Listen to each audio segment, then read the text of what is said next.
Di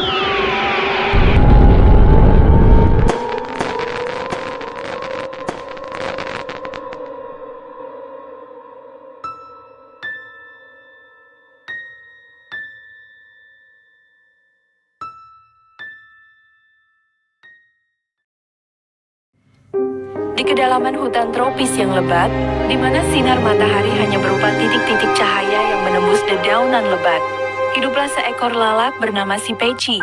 Si Peci bukanlah lalat sembarangan. Ia terkenal di antara serangga lain karena kebiasaannya yang sangat jorok. Ia gemar hinggap di tempat-tempat yang paling menjijikan. Sampah membusuk yang mengeluarkan bau menyengat, kotoran hewan yang masih basah, dan bangkai-bangkai yang mulai membusuk. Tubuhnya selalu lengket dan kotor, dipenuhi dengan sisa-sisa makanan yang membusuk dan berbagai macam kuman. Bau busuk selalu mengikutinya kemanapun ia terbang. Bau itu bukan hanya berasal dari tubuhnya yang kotor, tetapi juga dari kebiasaan buruknya yang lain. Ia sering muntah dan membuang kotoran sembarangan, meninggalkan jejak menjijikan dimanapun ia hinggap.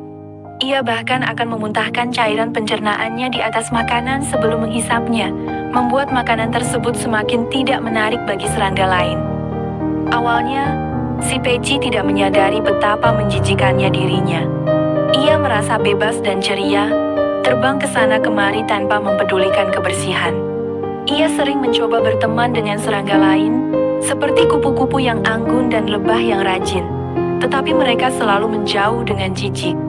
Kupu-kupu akan mengepakkan sayapnya dengan cepat, sementara lebah akan berdengung marah dan mengusirnya.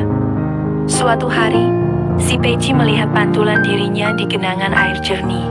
Untuk pertama kalinya, ia melihat dirinya sendiri dengan jelas.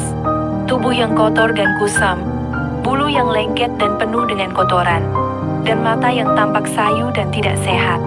Ia akhirnya menyadari betapa menjijikannya dirinya. Kesepian mulai menyelimuti si Peci. Ia merasa terasing dari komunitas serangga di hutan itu.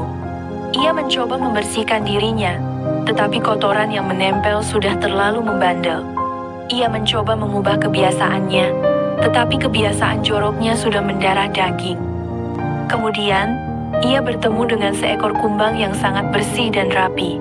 Kumbang itu menjelaskan pentingnya kebersihan dan bagaimana kebersihan dapat meningkatkan kualitas hidup.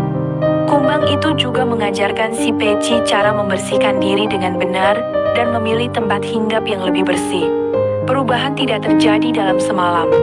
Si Peci seringkali tergoda untuk kembali ke kebiasaan lamanya, tetapi ia selalu mengingat betapa kesepiannya hidup tanpa teman. Perlahan-lahan, ia mulai berubah. Ia membersihkan tubuhnya dengan tekun, memilih tempat hinggap yang lebih bersih, dan berusaha untuk menahan diri dari kebiasaan buruknya. Lama-kelamaan, tubuh si Peci menjadi lebih bersih, bulunya mulai berkilau, dan bau busuk yang selalu mengikutinya mulai hilang. Serangga-serangga lain mulai mendekatinya dengan rasa ingin tahu. Mereka memperhatikan perubahan yang terjadi pada si Peci. Perlahan-lahan, si Peci mendapatkan teman-teman baru. Mereka masih sedikit ragu pada awalnya, tetapi mereka melihat ketulusan si Peci untuk berubah. Si Peci akhirnya belajar bahwa kebersihan dan kesopanan merupakan kunci untuk mendapatkan teman dan diterima di masyarakat. Ia bersyukur atas kesempatan kedua yang diberikan kepadanya dan berjanji untuk selalu menjaga kebersihan dan kesopanannya. Ia hidup bahagia di hutan tropis yang lebat, dikelilingi oleh teman-teman yang menyayanginya. Kisah si Peci menjadi pelajaran berharga bagi serangga lain di hutan itu, mengingatkan mereka akan pentingnya kebersihan dan perubahan diri.